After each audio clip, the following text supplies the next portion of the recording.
out of turn maybe, and somebody can certainly correct me if I am wrong. I'll take acknowledgement of that.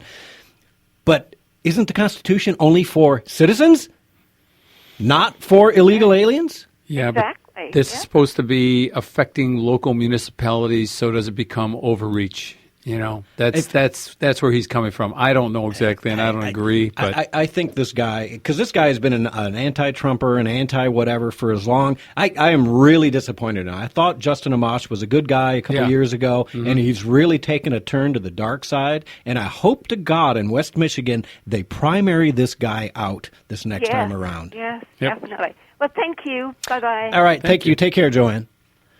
Okay, and now we got Mike back. Mike, welcome to the show. Hey, sorry about that, guys. How you doing? Awesome show today. Wow, thank you so much. What do you got for us, man? Hey, look, the one thing that I'm not hearing about this whole Van Jones thing, if you set aside all of the just lies and contempt that CNN and all their ilk have, you'd have nothing. You know, the average American, think about the way this guy talks. It's like the modern-day Valley Girl. Nothing burger? What on earth is that?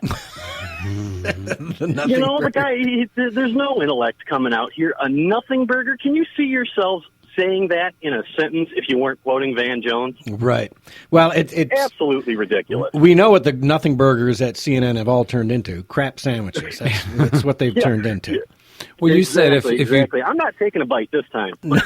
You said if you get rid of all of that nonsense, well, you'd have nothing then. You'd have absolutely no CNN. It'd be dead air. It would be the network of nothing burgers. Yeah. Mike, it's like the Wish sandwich from the Blues Brothers, man. Yes. Mike, go ahead and plug your show. Let the people know what time you're on and what you're going to be talking about. Well, hey, I am, if you just heard, I'm Mike Langford. My show is Guys in Trucks. It's a home improvement show like no other, Sundays on Wham at 1 p.m. Great, and it's a good show, so make sure you tune in Sundays, 1 o'clock. And give me a call. Yes, and call into the show because if you got questions, and you do construction, you do anything that's man stuff, right? Oh, yeah, the whole gambit. Yeah, Guys and Trucks. All right, Guys and Trucks with Mike Langford tomorrow at 1 o'clock. Call into the station. Thanks, Mike. Appreciate the call. Guys. All right, take care. And that is a good show. Yeah. Yeah, yep, I've heard it. I like listening. And Mike's a good guy, so I would plug his business and everything else right now, but I don't have any of that in front of me, and I'm just not that good, right? Rapid Roofing. Oh, Rapid Roofing. See, you know. Hey, the ads work, man. Rapid Roofing. The ads work, right. Mike. Yeah, it's in your head, isn't it? Yeah. So, well, today is my birthday. Right? Happy birthday! Yes. I bought you a coffee. That's right. You bought me a coffee. So yes. There you go. That's Happy my birthday present. So I was debating last week not coming into the show, and then it occurred to me, I'm like, I've never done a birthday show, right? So Ed just said, "Thank you, happy birthday" through the glass. So there we go. But I wanted to come in and do this because I think, how does it work? Like every 7 years, you go back to the same date or whatever. I can't remember. Talking about Jubilee? No. Anyways, it'll be a long time before my birthday ever rolls around. On a Saturday again. On yes, a Saturday except again. Unless leap year hits. That'll screw you. Dude, you're putting too many variables in the algebraic equation. There's a guy at church named Pat. He would tell you when your birthday is on whatever date for the next 20 years in a heartbeat. Yeah. Okay, well, we got time. I'll ask him tomorrow for you. So, talking about CNN and MSNBC and the crazy left, this is how absolutely insane they are. Did you hear Chris Matthews? Yes. Okay, so Chris Matthews talking about, and again, this is the ultimate in fake news. They're saying Rex Tillerson is going off the rails. He's super angry. He's yelling and screaming. Listen to me. Can you ever imagine Rex Tillerson being off the rails, crazy mad? No, come on. Nope. The consummate professional. So here we go again with more fake news from Chris Matthews. Derek, you got track 3 ready? All right, listen to the idiot Chris Matthews. Secretary of State Rex Tillerson explodes at a White House meeting for undermining him. They say the people around the president, the personnel people, are screwing him. It's a far cry from that love feast we watched a few weeks ago, which was right out of Mengistu's government in Ethiopia, with all those people bowing to the president. Now, Ashley, I'm allowed to have opinions on this show, and one of my opinions was that nepotism is a bad thing in government. It just is. You put Uday and Kusei in your government, and you're going to have a problem with everybody else in the government, because nobody can fight with them. Nobody can challenge them. In the end, the son-in-law is always right, because he always can go to his father-in-law or his wife and say, they were mean to me. The power seems to have gone to the son-in-law. This is the Romanovs. Just a thought. The Romanovs. Is it? And then you find out in all these investigations that Jared was opening up a tunnel to Moscow so that he wouldn't have to deal with the State Department. So the son-in-law You know, one good thing Mussolini did was execute his son-in-law. I mean, I'm sorry, Cacciano. I know that was an extreme measure, but this is a strange situation. Okay, so would that be anything like asking your wife to head up health care?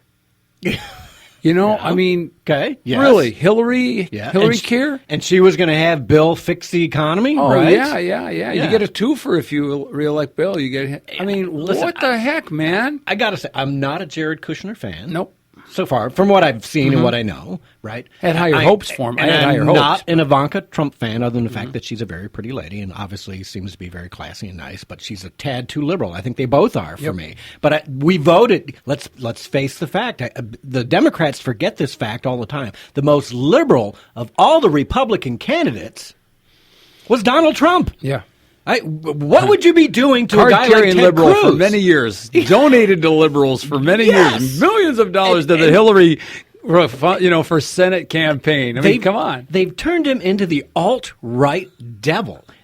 Compared to the other 16, 15 candidates we had in the Republican bench, Donald Trump was the most liberal. Now, he was very conservative on the issues that we, the American people, cared about. And that's why he got elected, for crying out loud. What is happening at CNN, MSNBC, and the Democratic Party that they are demonizing the most liberal of Republican candidates that the American people legitimately elected? Now, I hate to say this because we're demonizing Chris Matthews right now, but you remember Chris Matthews is the very same guy who, after Comey's testimony, said, well, I guess that shoots the whole collusion deal, which is another way of saying nothing burger, right? And then he turns around and calls Ivanka and Jared. Exactly. Well, he's got to find something to rev up ratings because that's what it's all about. That's what the whole collusion thing was. That's what the CNN executives said. That's what Van Jones was saying.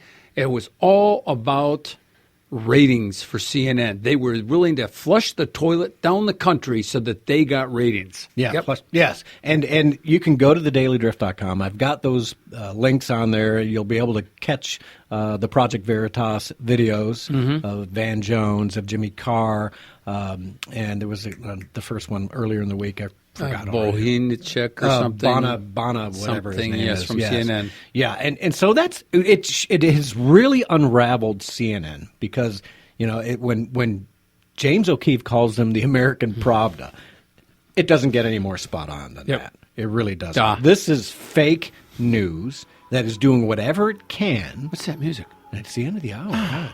And I'm going to apologize.